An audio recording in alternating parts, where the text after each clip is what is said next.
Oh yes, the call to prayer, something very distinctive brought here to Britain by a different culture. Multiculturalism relates to communities containing different cultures, and that's definitely what Britain has become over the past few decades. There's a call to prayer in the background, but let me make it clear that I'm not just referring to the Asian or Muslim community, but to everyone that stepped through the doors of Britain. The Afro-Caribbeans, the Eastern Europeans.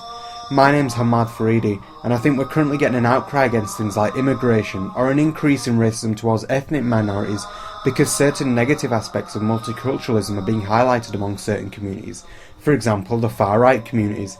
But what I think these people fail to realise are the pros of a multicultural society.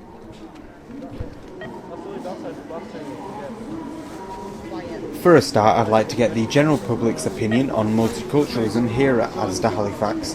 I'm here to ask whether their relationship with a multicultural society is a good one.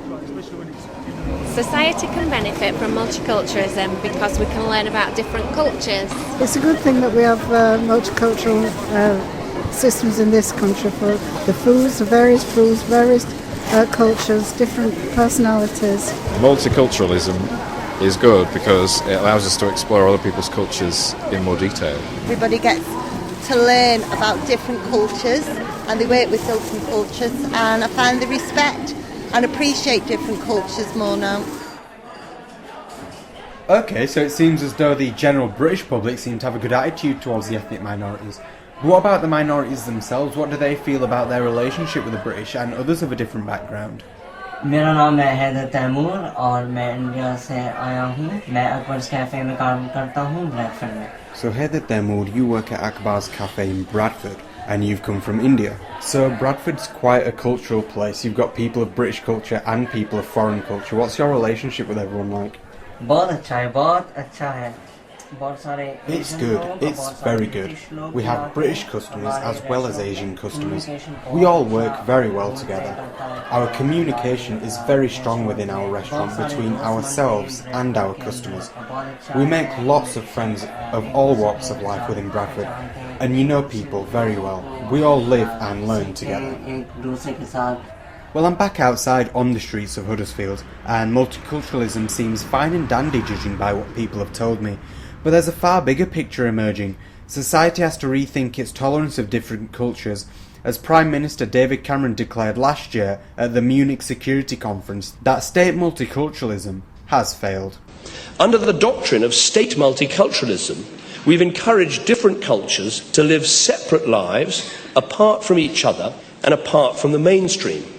We've failed to provide a vision of society to which they feel they want to belong. We've even tolerated these segregated communities behaving in ways that run completely counter to our values. He argued that Britain has to alter its multicultural past in order to secure a future in which Britain isn't fostering extremist ideologies that are of course alien to Britain.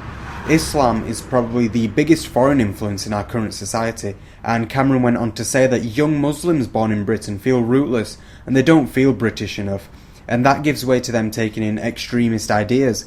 I would say that that was almost a generalisation, and that accusing young Muslims in this manner feeds right-wingers and provokes their egos.